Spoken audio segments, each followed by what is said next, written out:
Okay, so today I'm going to be going over how to solve this problem, which is a delta G KSP problem. So the problem is, consider a solution that is created such that initially, prior to any reaction occurring, the solution contains 0.1 molar of lead nitrate and 0.1 molar of NaCl, and it's at 25 degrees Celsius. So anything we do will be in Kelvin, so this is going to be 298 Kelvin.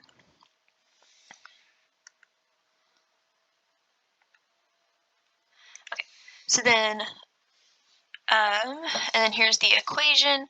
So write the KSP expression for lead 2 chloride. So, okay, I guess this is supposed to be chloride. This is not supposed to be that. It's supposed to be chloride. Okay. So KSP is going to be concentration of products over reactants, and because lead chloride is a solid, it's going to have 1. So the KSP for this equation is going to be the concentration of lead times the concentration of chlorine, and because it's got this 2 coefficient, it's going to be squared. So that's our KSP. And then, will lead 2 chloride precipitate under the initial conditions described above? Show Q versus K calculations that support your answer. Okay, so we have our K value right here that's already given to us. So we need to calculate Q for the given equation, for the given conditions. So we've got our concentration of 0.01 molar of lead and our concentration of 0.1 molar of chlorine, and that's going to be squared.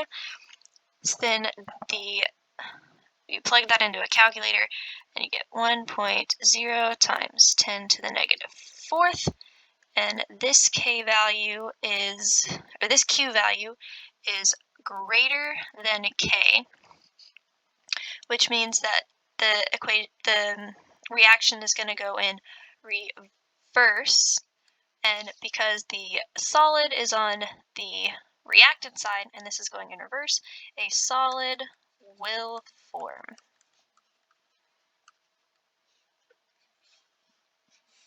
Or will precipitate. So based on the value of KSP, what is the value of delta G naught? Delta G, the equation for delta G naught is, it's going to be R times T times the natural log of K, and R is a constant, which is 8.31 joules per mole Kelvin.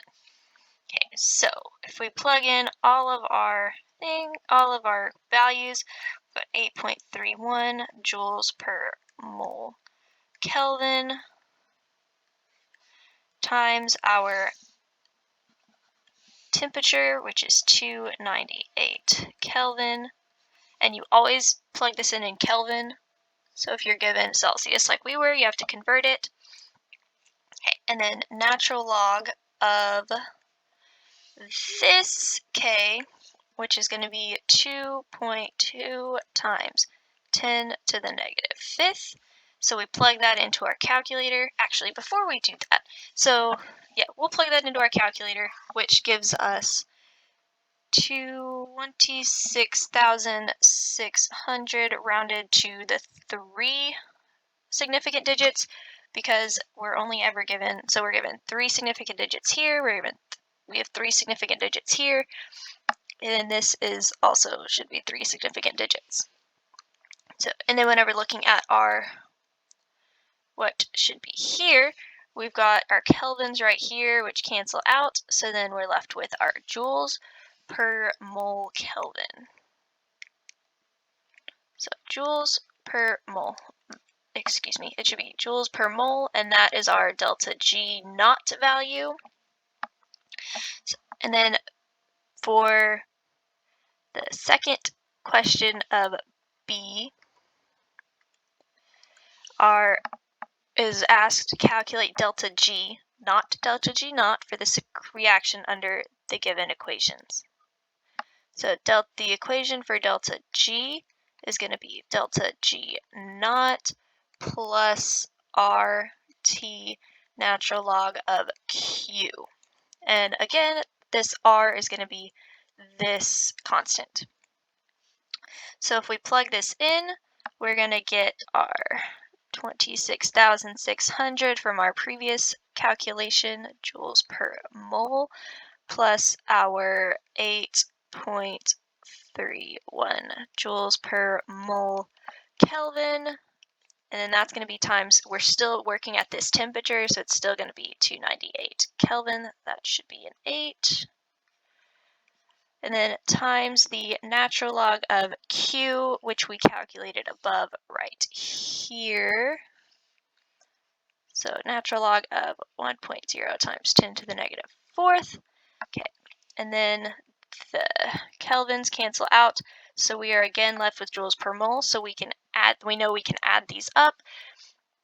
And so plug that into our calculator, and we get our delta G being 33,750 joules per mole. Okay. And then the last thing we're asked is, does your delta G predict that solid lead chloride will precipitate? Explain your reasoning and discuss whether or not your answer agrees with your Q versus K calculation. Okay, so our delta G value is positive, and so if it's a negative delta G value, it's going to go forward. So if delta G were to be positive, it would go forward because it'd be favorable. A negative delta G value means favorable, and then a delta G value that is positive would go in reverse because it's not favorable. So what we have is a positive delta G value, which is going to be this one, which means that it's going to go in reverse, which would form a precipitate and the solid. And this does agree with our Q versus K value, because if you remember, we said that our Q versus K value, the Q is greater than K, which would mean that it's also going in reverse.